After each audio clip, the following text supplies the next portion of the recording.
So hi guys, welcome to my YouTube channel, and this is a tutorial on how to make this rolled collar neckline. Okay, as you can see right here, so that is the back neckline and this is the front neckline. Okay, so let's get started. So the first thing you should do is to join both your front and back shoulders together.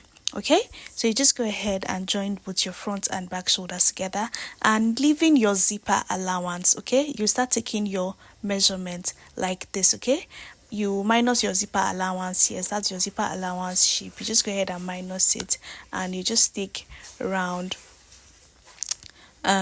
measurement like so. Okay, as you can see me doing. Now for the neckline, I use a round neckline for the front, and for the back it's actually a V neckline. Okay, so for the back I use a depth of 7 inches and a width of 3 inches, while for the front I use a width of 3 inches by 3 inches for the round neckline. Okay, so after taking the round measurements like so, I'll just go ahead and input half of it on a plain pattern paper like so. Okay, yes, I'll input half of the round neckline measurement that I took on this paper like so. Okay, and I'll just go ahead and place it on it. So remember I said for the neckline I use a neckline of 3 inches by 3 inches depth for both front and back, both for the front, and a 3 inches by 7 inches depth for the back. Okay, because the back is a V neckline. Okay, so now just go ahead and input the half of the round neckline circumference that I took, and I'll just go ahead and mark it right here. Okay, like so, as you can see me doing. So for the width, you can go ahead and use 5 inches, 6 inches, 4.5 inches. Okay, depending on how wide you want it. So after taking the half of my neckline, I'll just go ahead and come up by 3 inches for the extension, for the collar extension. Okay, I came up by 3 inches for the collar extension. So after that, I will go ahead and input the width of the neckline. That is how wide I want it to be. Now remember, this width is on fold. Okay, you cut it on fold. So for me, I first went ahead to put 5 inches and later went ahead to like change it. So I went ahead to reduce it to 4.5 inches because I do not want it too wide. So but it's finer when it's wide. Yes, so I went ahead to like reduce it by half of an inch because I marked 5 inches earlier, like so, as you can see me doing. And I will go ahead and connect it slantly from this 4.5 to meet this 3 inches slantly like so. Yeah, from this 4.5 to meet the 3 inches slantly like so. Okay, as you can see me doing. Then I'll go ahead and cut. Okay, now to transfer this to my fabric, I will be folding my fabric in a bias form. Okay, I'll fold my fabric in a bias form like this. Okay, so this is a bias form of folding a fabric.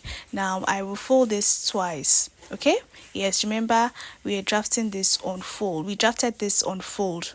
So now in order for me to get the full length of everything, to get the full length, I have to fold it. Okay, so remember I drafted the pattern on fold. That is, I used half of the measurement I got from the round circumference on the pattern. So in order for me to get the full length, I have to fold my fabric, okay, to give me a full length. So look at how I am placing it. On the folded part is the midpoint of the neckline, and the extended part is the side that is not folded, that is open. Okay, like so. So I'll just go ahead and hold it up with my pin, and I will go ahead and cut. So adding an allowance of ½ inches round like this. Okay, yes, adding a joining allowance of ½ inches, and I will go ahead and cut as you can see me doing. I'll just go ahead and cut like so, as you can see me doing right here. So when I'm done, I will take it over to my sewing machine. Now I will just go ahead and notch where my allowance will stop. Yes, I'll notch where my allowance will stop like this. Okay, so I'll take it over to my sewing machine and I will sew. Okay, I will join the two sides together. Yeah, that is, I will join the two sides together like this, and the other side. Okay, as you can see me doing, then I'll flip it to the right side and give it a very good press. So guys, I am done, and this is what we have. Now you can go ahead and add an hairstay to yours. If your fabric is too light, you can add an hairstay to yours.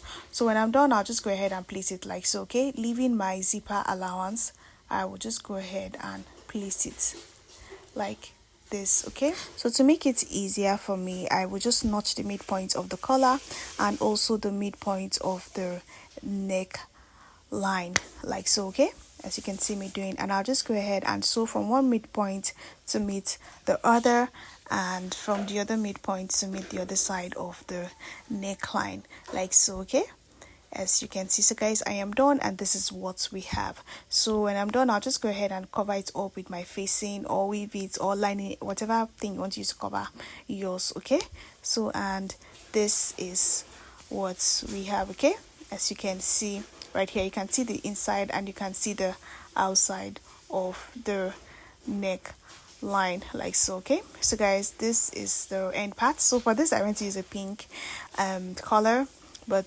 this is the end part, and you can see this is the back neckline. I'll just go ahead and add my zipper after adding my facing, and that is all. So thank you so much for watching. Bye.